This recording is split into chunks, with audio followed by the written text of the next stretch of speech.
Hey, did you want to maybe grab a bite? Fuck you. Said the fuck you girl. It's Nick at Night. And it's been a while. It is now 2025. I'm recording this the first week of January. It's the first week I've had a second to record.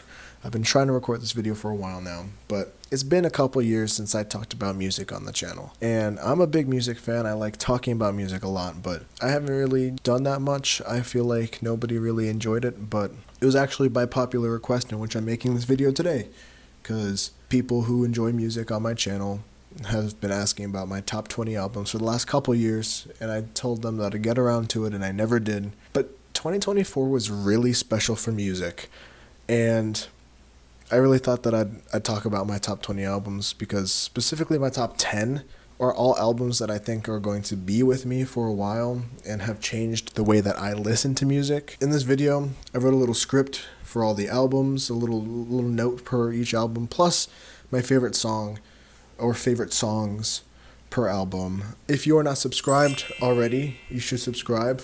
I make art, I play Fortnite, I love talking about music, I like spreading positivity. I have all the links to my socials down in the comments. Join the Discord. The Nick Nation is where I do most of my communication. It's where I do most of my community polls and stuff like that. You get notifications about stuff going on, winter nights, and yeah, I think that's it. I think we should get into the top 20. I'll be starting from 20, going all the way down to 1.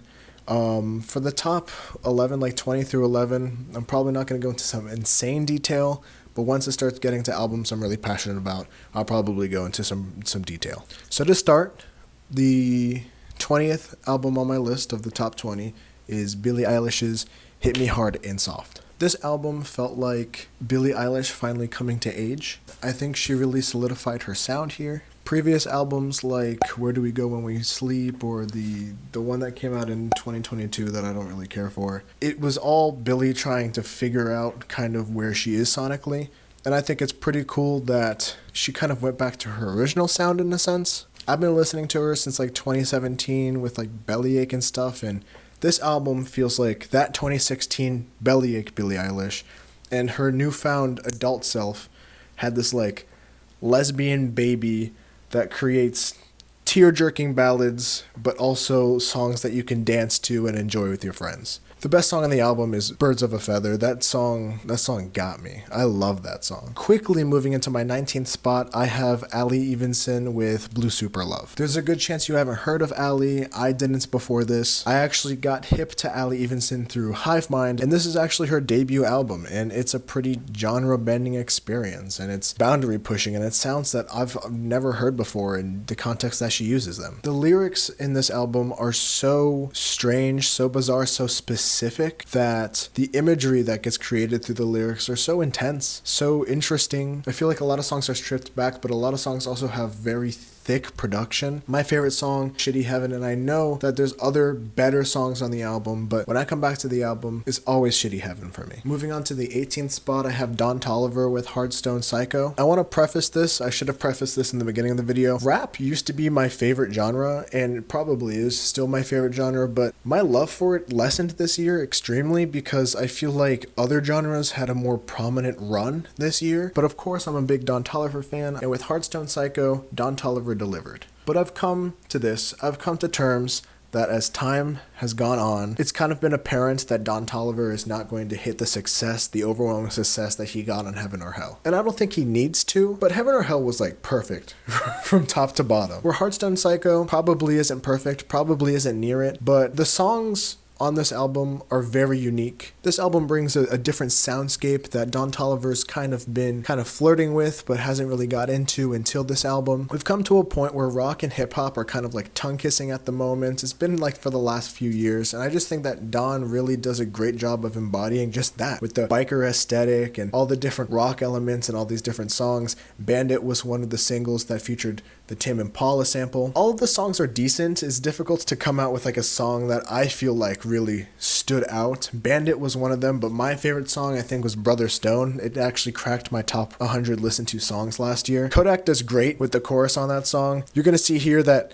My 20 through 11 is mostly rap albums. Number 17, I have ScHoolboy Q's Blue Lips. It's no doubt that this album has had a massive part of the hip-hop scene this year. I think in 2024, ScHoolboy Q, who hasn't really made music in a bit, has made a perfect album that kind of hopscotches between like the 2010 sound that he's used to and like the 2024 sound that's kind of like modern, and it creates a unique blend. Yearn 101, which is my favorite song on the album, cracked my top 100 as well. Love that song. The flow that he uses on that song is intense. I know that was a single for that as well. I just feel like the stuff that ScHoolboy Q did on this album is borderline nostalgic, but it's new for the world of hip-hop in this intense, like, Lil Baby inspired trap genre that we're in right now. With my 16th pick, I'm going to have to remind you guys that this entire list is based off of my enjoyment throughout 2024. So these aren't the most critically acclaimed or known albums, but it's what I enjoyed in 2024. And with that, my 16th pick is Appa's Mr. Do-It-All. This album is presented by our own DJ Divinity over at the Nick Nation. He's the one that actually introduced me to it. We even had a listening party in the Discord with this album. It's made by a friend of his, Appa. Man, it is a sweet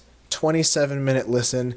It's short, but it's refreshing, and it's all kind of this modern hip-hop, kind of like auto-tuned, kind of big bass. Like, the beats are enjoyable. The rapping isn't anything to rave about, but honestly, it doesn't need to be. This album is so short, the songs are so sweet and so like groovable that it makes you come for seconds and thirds. I'm glad Divine showed me this project because it caught me at the right time. Actually, it sat with me for like most of the summer. Crash Outro is such a great song. I wish it was longer. It's one of the shortest songs, but his flow with the beat, that's why you have to listen to other artists that aren't just the artists pushed through like Complex or like Rap Caviar or something like that, because stuff like Appa's Mr. Do-It-All is not found through that stuff, but honestly, it rivals most of the projects that came out this year. Lil Baby's album that just came out a few days ago is worse than Appa's Mr. Do-It-All. Number 14 and 15 kind of go hand in hand. I'm kind of going to spoil that ahead of time. With my 15th pick, I actually have Future and Metro's We Still Don't Trust You. Rap and hip-hop weren't very prominent for me this year, but it was definitely exciting to see the two rap superstars kind of get together and finally drop their long-teased project. And within a week, they dropped another project, which was welcomed, but really unexpected. We Still Don't Trust You was the second of the two, and this one was the one that's R&B inspired. This one had slower beats, more sensual tunes, had features like The Weeknd. This was definitely a fun listen, but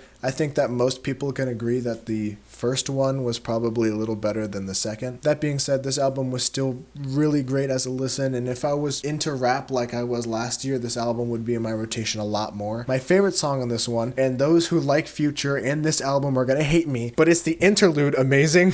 I listen to that song, I quote that song so much. Girls Kissing Girls, that's amazing. That's amazing to me. That's amazing to Future. That's amazing to me. With 14, I have We Don't Trust You, the first of the two albums that came out from Future and Metro Boomin. This album was more rap inspired, more rap focused, and this one had all the bangers on it. We had back-to-back listening parties. This one I remember being just grabbed and drawn to from Ice Attack. Also, Type Shit obviously was the song of my spring, featuring Playboi Carti and Travis Scott. It was Type Shit. I never even said Type Shit before Type Shit came out, but that ringing bell, that constant driving beat, insane. I think that song was top 15 in my listens this year. At 13, we have one that's new to me. I know it came out way earlier in 2024. Mk.gee's 2-Star and the Dream Police. There's only been a few times in my life, and this was one of the few, in which I listened to an album that was labeled as coming out the year that I listened to it, but it sounded like it was supposed to come out 20 years, 30 years earlier. This album was kind of like if you mixed Prince and Frank Ocean, and I know you've probably heard that mixture a lot when it's talking about Mk.gee. But that and like Quadeca. The mixing is so strange where most of the time his vocals are actually behind the guitar specifically in the production. And it just makes a really interesting listen. It feels like I'm sitting in the back of a barn and somebody's just playing a song through an old TV. There's so many good songs on this project, and it's such a short listen that every time I listen I feel like I have a new favorite. Are You Looking Up is such a good song. At the end of it, when he's singing the chorus repeatedly, there's like a machine that's running in the background. It's a really strange strange listen. I recommend this album for everyone. I feel like if I listened to it earlier in the year, it would probably crack my top 10. Just because I haven't listened to it for so long, it's probably just going to be 13 this time around. Number 12 is kind of cheating, but it's Childish Gambino's Atavista. I'll keep this one short. During COVID, he obviously dropped 3:15:20, which was one of my favorite albums that came out that year. It was just such a skeletal project. It had songs that fit every single thing, but most importantly, it felt unfinished, and usually I don't like that, but that time it was different. 3:15:20 sat with me for so long, and I enjoyed that album so much, but Donald took that away from me this year. This year, he replaced 3:15:20 on streaming services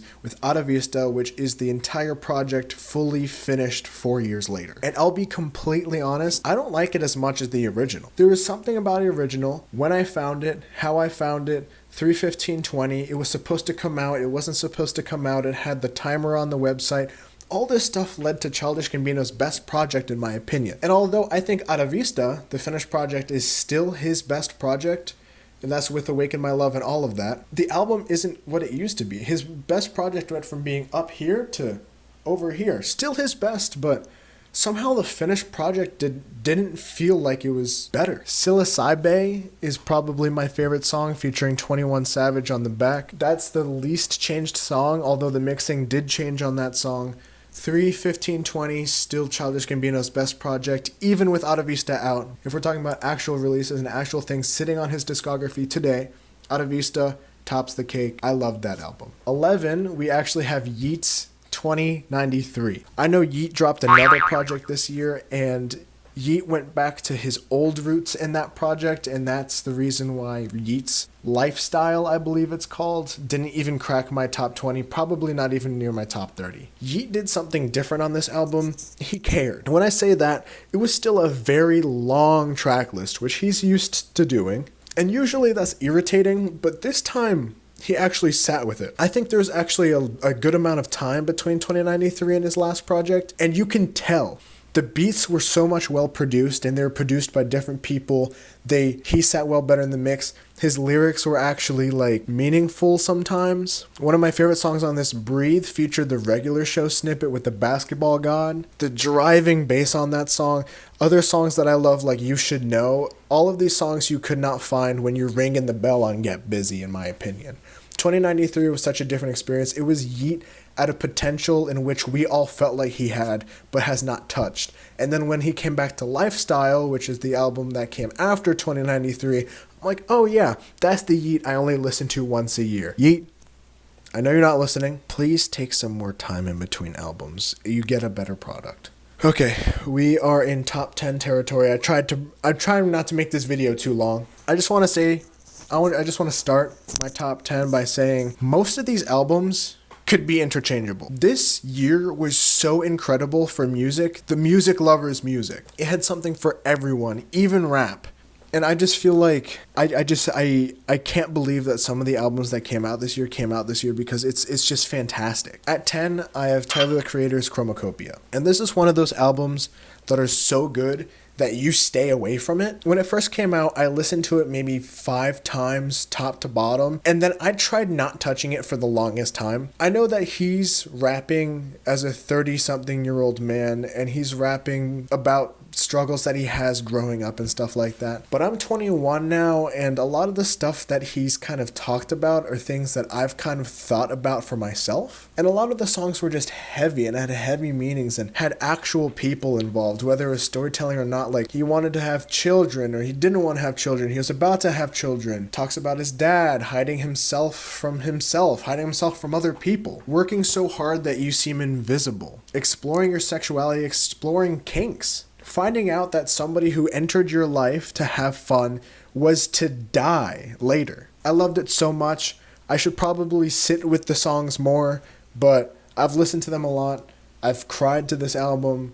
What an insane listen. I don't think it's Tyler the Creator's best. I think Igor is going to be pretty unstoppable, but this album is just so good. My favorite songs on it, Darling I, Take Your Mask Off. It was produced by God himself, and Thought I Was Dead is one of his best rapping verses ever. And it comes after ScHoolboy Q's verse, which was crazy. The butt pierced line always makes me laugh. Number 9 has one of the only country albums you'll see me listening to, Cowboy Carter by Beyoncé. This album was so fun to listen to the first time around, and I ended up listening to it so much after it came out. And usually I'm not a big fan of country, and I know that a lot of people who enjoy country are probably going to be like, Nick, this isn't country, this is just a pop star acting like they're country. And if that's the case, then she's doing God's work, because this album made me feel like I can enjoy country. I think I kind of cheated because a lot of my favorite songs on this album are the ones that aren't very country. My favorite songs being Bodyguard, Levi's Jeans, Sweet Honey Buckin'. I also really liked the one Two Most Wanted with Miley Cyrus. If you're not sure about country, or you want to kind of feel like you like country and you're a Beyonce fan or you've listened to Beyonce's music, I really suggest this album. I think that she did a very good job at kind of mixing pop with country and trying to be, I don't know, I just like that. I just realized that freestyling these are gonna be kind of difficult because I'm just kind of like rambling the same sentence, but like it's good. It's country, try it. These are only going to get more difficult as time goes on. Number 8 is JPEGMAFIA's I Lay Down My Life For You. The last 3 projects, I've told myself that JPEGMAFIA has outdone himself, and it's going to be so difficult for him to drop a project that's better than that one.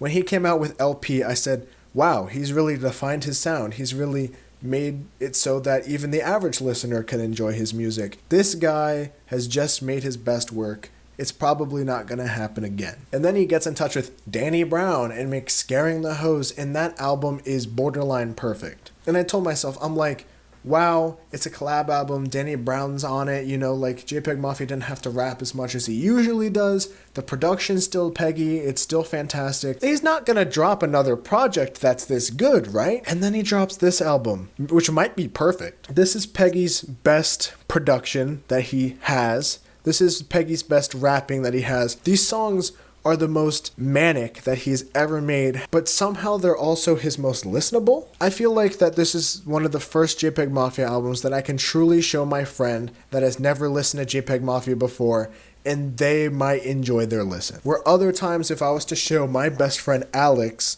a song off of LP, he might be like, brother, turn on something else. This album goes through so many different genres. Most of it, again, is that tongue making out session with rock. In the first song, I scream this in the mirror before I interact with anybody. There's this giant, massive guitar lead that breaks down into a dubstep type thing in the second part, and it's the entire song is well wrapped together. Sin Miedo is one of the singles that came from this project, and to be honest, I didn't really like this song at first, but it became one of my most listened to. Other songs that I enjoy are Ex-Military, which is a longer one on the album, but it's kind of touching. He has features from Vince Staples, he has features from Denzel Curry. Futures on this album a lot, although never featured, just sampled. There's actually an AI sampled that a lot of people kind of like raised an eyebrow at, but ended up enjoying at the end. That's a Future song that's turned into an old jazz song on either On or Off the Drugs, which is my personal favorite. His lyrics are just more personal. His beats are more insane but more listenable. He cannot have done a better job on this album. And again, I'm going to say that I don't think that he can do better. Just knowing Peggy and the way that he's working right now, his next album is probably going to be superior. Going into number 7, and I know it came out so late in the year, but Kendrick Lamar's GNX. Kendrick Lamar's GNX changed the way that I looked at him as an artist. And somehow, the guy who made albums that were so heady and so difficult to understand at times, the prophet of rap, has solidified himself as one of, in my opinion, the best rappers to ever do it. He's made countless of albums at this point that have deep message, that have deep meaning, that have storyline. He's talking to Tupac after he dies. This is his entire life story brought to you into a single album, so you feel like you're watching a movie. He reunited the entirety of California, basically. Kendrick Lamar's run in 2024 between the Drake beef and the album rollout, it's unstoppable. He had so much fun on this album. You can tell he had so much fun on this album. Every song is different. Every song is meaningful. Every song is fantastic. This album came out the 22nd of November, and Squabble Up literally became my second most listened to song in 2024 entirely. All the West Coast beats you don't hear nowadays are insane. It's modern, it's old, it's different, it's unique. Nobody raps like this anymore. And then he brings all of these LA artists who you don't even know, and they do better than any verse you can get from Lil Baby at the moment, any verse you can get from Gunna at the moment. All these lame-ass rappers who have been ruling the scene since 2018 when we were all whipping and dabbing, those motherfuckers can't do what Dodie Six did on Hey Now. These motherfuckers can't do what they did on GNX, that garbage ass beat made into a masterpiece. I'm telling you, none Lil Baby can't do it. Lil Baby can't do it.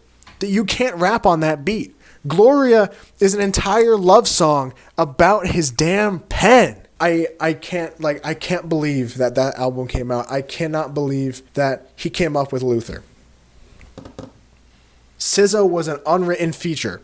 Go listen to Squabble Up right now. I don't care if you listen to it. I don't care if you haven't listened to it. Go listen to Squabble Up right now. It is the best rap song that came out in the last 3 years. I cannot believe that in 2024 we got a surprise Tyler the Creator album and a surprise Kendrick Lamar album. Do I think this is Kendrick Lamar's best album?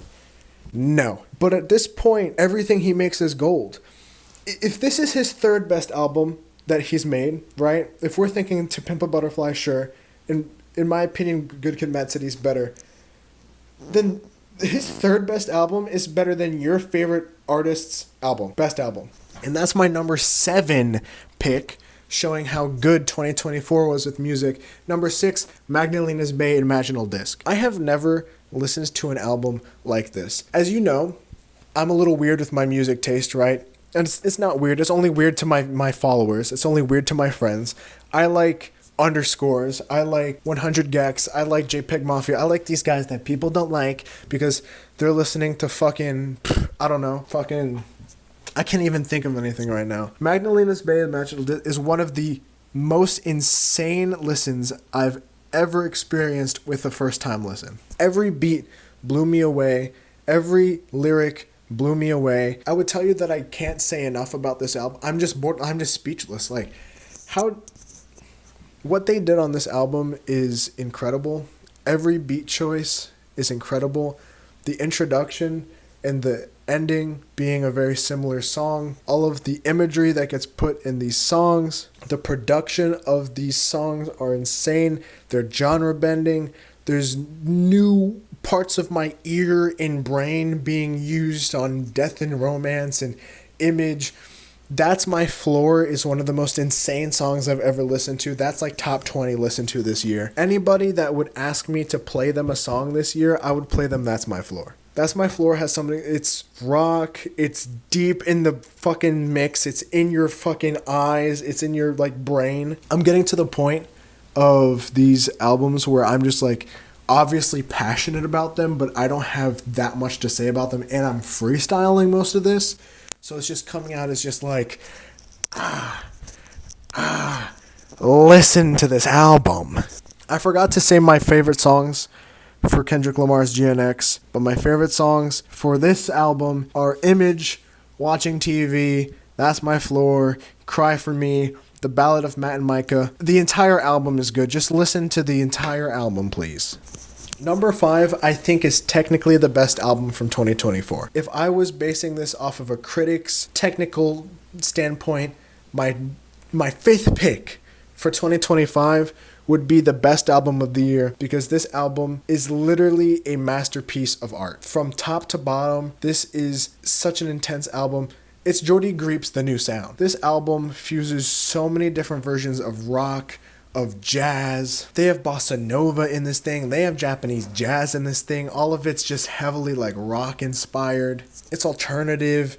It's weird. It's perverted. The entire album is seen through the lens of the main character, the main protagonist, whether this be Greep or not. And he's just this awkward, perverted, sinister, disgusting man. The first song, Blues, goes into kind of like an ego death situation where he's basically denouncing somebody because they feel like they're hot shit. Other songs like Terra talk about weird, just abstract topics that make you feel like your skin's crawling. Terra is about a museum of the hardships and disasters of history. I think the best song of 2024 was Holy Holy. Holy Holy is a rock song where the entire first half of the song is him basically flattered about this girl coming up to him.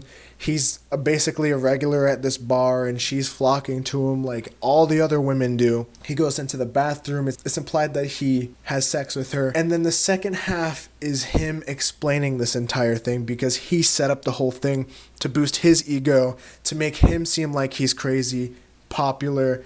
He even asks her to make him feel taller. Again, it's this weird thing where it's like you're listening to it and you want the best for the protagonist, but by the end of the song you're like, what the fuck did I just listen to? The title track has no lyrics, but it is some of the best instrument work that I've heard. I read about this album and I read that he did a lot of his studio work in Brazil, which makes sense because there's so many bossa nova elements on this album. Through a War ended up being one of my favorite songs of the year. I would love to tell you what this song's about, but I suggest you just listen to it.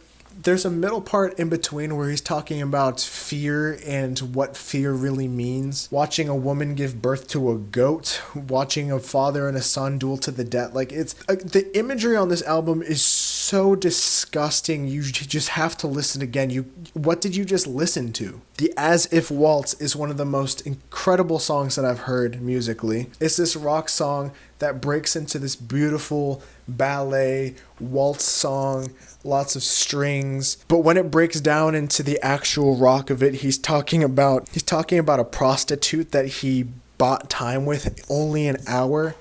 But he has this entire out-of-body experience where he's imagining a life with this woman. He's imagining sleeping in her closet and watching everything happen, all of the guys that she has intercourse with. He wants to see how the business works. He wants to hear all the stuff said about him. He wants to know if he was her favorite. Later in the song, he wants more than an hour with her. He wants a life with her. He wants to do other stuff besides have sex. But then at the same time, he asks for them to not speak and only have sex.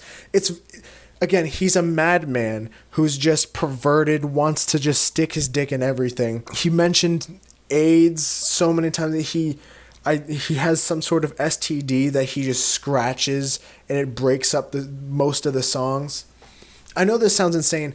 Please listen to this album. This album it's just a clusterfuck of different songs. It's some of the best instrument playing I've ever heard. It's all made by Geordie. This is probably one of the best made albums I have ever listened to. This is a masterpiece. That being said, that's my fifth because I enjoyed other albums more. Number 4, Charli XCX's BRAT. BRAT owned 2024, at least in my eyes. I think it's an understatement by saying that this is one of the best made pop albums in the last 5 years at least. This album is pop, this album is dance, this album is club music, this album has a sound for everyone. But it's all centered around pop, it's all centered about Charli, it's all centered around being a bad bitch.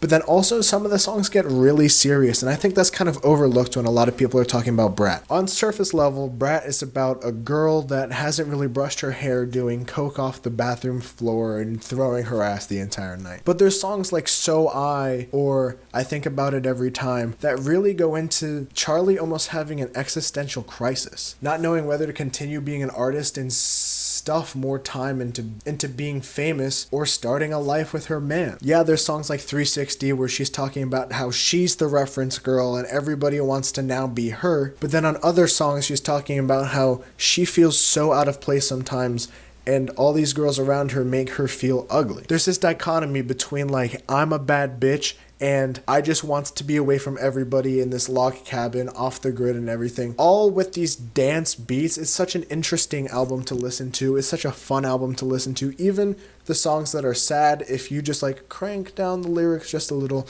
you have something that you're going to be dancing to with all of your friends. Outside of just the songs on this album, the culture that is created is unstoppable. People are still talking about BRAT Summer into BRAT Fall. My favorite songs on this album are 360. Sympathy is a Knife is one of the best pop songs in God knows how long. Talk Talk, So I. Mean Girls with the piano breakdown in the middle of it. I think about it all the time. 365 is basically a remix of 360. If you haven't listened to BRAT yet, I really suggest you do so. It is such a great listen. It's such a fun listen. I'm now in my top 3. At number 3, I have Bladee with Cold Visions. For somebody who's an intense fan of Playboi Carti, and as somebody who is very interested in the Drain Gang and all the music by Echo 2K and Bladee and Tyboy Digital, this album is the perfect rap album for me. A lot of the songs on this album are produced by Filthy or I Feel Like Dying. This album is basically like taking Ice Dancer and mixing it with Whole Lotta Red. The beats are intense. They move you. Every time I drive, I like turning this album on. It just feels like a car moving. It feels like a machine working. It feels dirty. It feels gross. It feels intense. The lyrics match the beats perfectly. It's just like, I want to end everything. I think the song I Don't Like People is probably the best way to describe this album. I think Bladee is in his best space musically, but I also think he's in his worst place mentally, which is an issue. All the lyrics on this album are very upsetting. He talks about depression. He talks about not wanting to be here anymore. For somebody who's been doing this for years, who I think is reaching 30 at this point, Bladee is kind of feeling it. Blade's kind of like going through it. At the same time, this album is very interesting because Bladee is kind of doing a parody of himself. A lot of the SoundCloud era rap stuff that he kind of pioneered turned into the rage stuff that happened in the 20s that he is now doing. In a way, he was the founding father of the genre, but also doing parody about it later. And it's no surprise that the person who kind of started it all also kind of did it the best. As somebody who has become a big Ken Carson fan recently, I think this album is better than anything Ken Carson has done. I think this album rivals Playboi Carti's Whole Lotta Red in terms of sound, in terms of volume, in terms of just the rage energy. I love all the features. Young Lean's on this a couple times.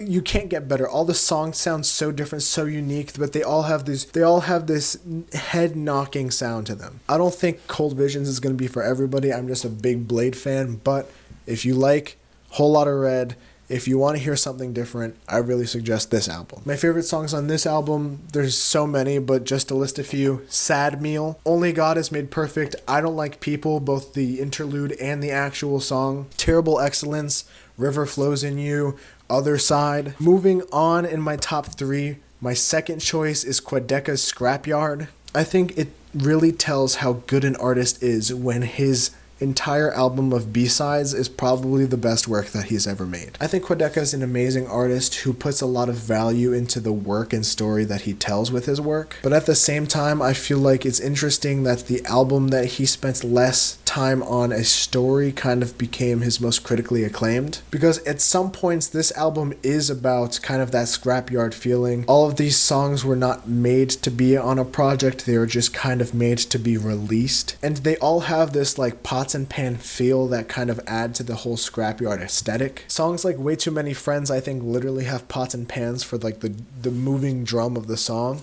Quedeca has this bedroom aesthetic to all of the music that he makes, where the mix is kind of strange, but you could only get it from Quedeca's catalog. A lot of the songs came out as singles in 2023, moving into 2024, but the entire project that came out with new songs as well, including its entire track list, just made the entire experience perfect. There's a song for every feeling, there's a song for everybody, there's a song for every vibe, there's a song for everything.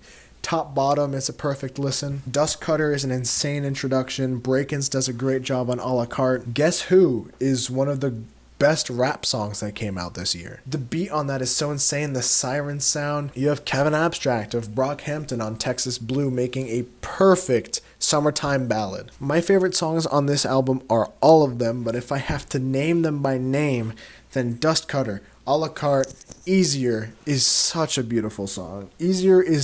I cried to Easier. What's It to Him? You Don't Know Me Like That. Guess Who? Under My Skin, Texas Blue. Let me quickly talk about the song that's titled You Try That Thing Where You're Human. Every single time I've listened to this song, I've cried an immense amount of tears. This song is so eerie. This song is so sad. At the beginning, he's saying, you tried this thing where you're human. And every single time he sings it, he starts sobbing more to the point where he can't really sing the lyrics. And then he talks about not wanting to be human, he's going to try to be something else. This song is so perfect, and in this track, like this track list is perfect from top to bottom. I can't get enough of it. This album, I was like 100% sure that this album was going to be my top album of the year, but then number one happened. Porter Robinson, Smile. My number one album this year is Porter Robinson's Smile. This album literally changed my music taste moving forward. The first single I heard from this, Knock Yourself Out, kind of caught my ear and I kind of got addicted to it, to the point that I think Knock Yourself Out is top 5 listened to in 2024. If you know anything about me or the way that I listened to music before kind of my rap phase, it was a lot of kind of these like EDM, very robotic sounding lyrics into this massive marshmallow style music break. That was the music that I liked listening to before I found Kanye West. And after finding Kanye West, I kind of stopped listening to music like that. Porter Robinson this year kind of brought me back to me being like 17 years old. And this album is so interesting because it's not a marshmallow EDM type of album. It's more of like a emo rock album, but in a way that it's still so kind of digital. The mixtures of all these different genres, most of it being like an emo rock pop type of thing mixed with these EDM kind of hits. The songs are so digital and well made. This album truly feels like in a lot of ways it was made for me. The entire album kind of has this overarching theme about parasocial relationships, specifically with his fans. Knock Yourself Out was the first single to come out with the album and is the opening song. And the entire song is so fun. XD is in the title. This thing's supposed to be bright and beautiful, but then the lyrics are kind of strange. And they always kind of like seemed odd to me, especially because I wasn't in the realm of Porter Robinson coming into this album. But then songs like Cheerleader, the song that comes after Knock Yourself Out, kind of made things clear. Cheerleader is one of the best songs that I have listened to in the entire EDM kind of realm of things. It's a rock cut.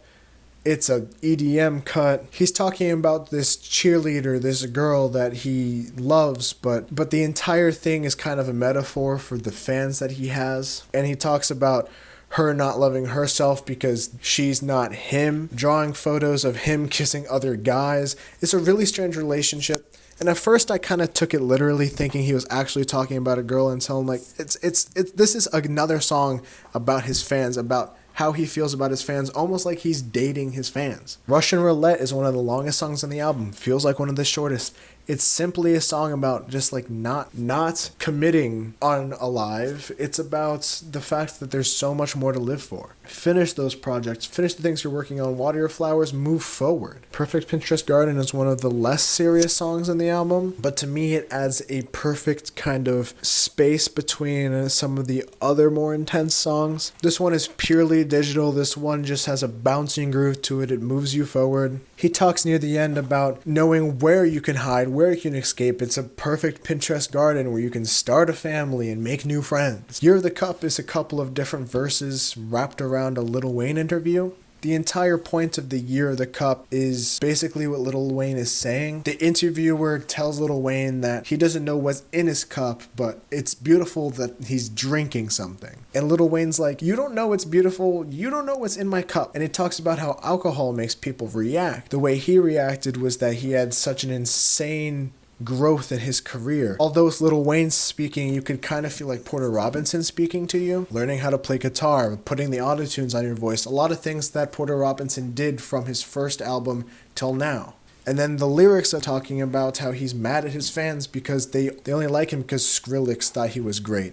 They only like him because he was a DJ, because he's an EDM artist, where now he wants to be a pop star. Now he wants to be an emo rock guy. He wants to use his voice, not his production skills. And him yelling at his fans and him proposing to his wife, confidence is key. And what he's confident in now is using his voice to make songs like this, and he wants his fans to love it too. Kitsune Mason freestyle is kind of something a little more tongue-in-cheek. I love the kind of like, I'm better than you mindset on this song. It's kind of weird coming from somebody who's making emo pop bangers, talking about like, I know your mom wants to see me on the track, and talking about how people wants to ID his hat or like see what he's wearing. Everybody's trying to wear designer brands. Everybody's trying to look beautiful, lose weight, go on diets, only eat a salad because everybody wants to be perceived as beautiful. But in reality, it's about like what you have, and you're the reason why you're beautiful, not because you're wearing some designer clothes. Is There Really No Happiness is one of the tracks that remind me the most of that 2016 EDM phase I had. That being said, the entire song is about nostalgia. And the entire song is talking about like nostalgia being something so strong that guides a lot of us today. And actually it's interesting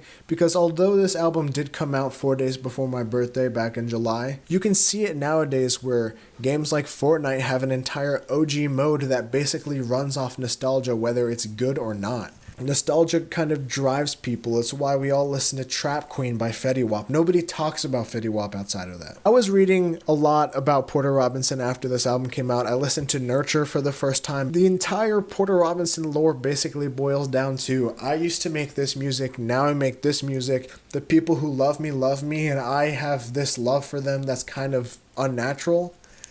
And then these people who don't love me because they like my old music, and honestly, I just want to win over their hearts the most, and it's sad because they don't like what I'm doing over here. I love you too. Please still be my friend. The entire album is about growth. The entire album is about nostalgia. The entire album is about parasocial relationships, enjoying one's love even though it's not probably real love. This was a long-winded monologue, but literally when I say that I stopped listening to rap music because of this album, I mean it. I stopped listening to rap music after this album came out.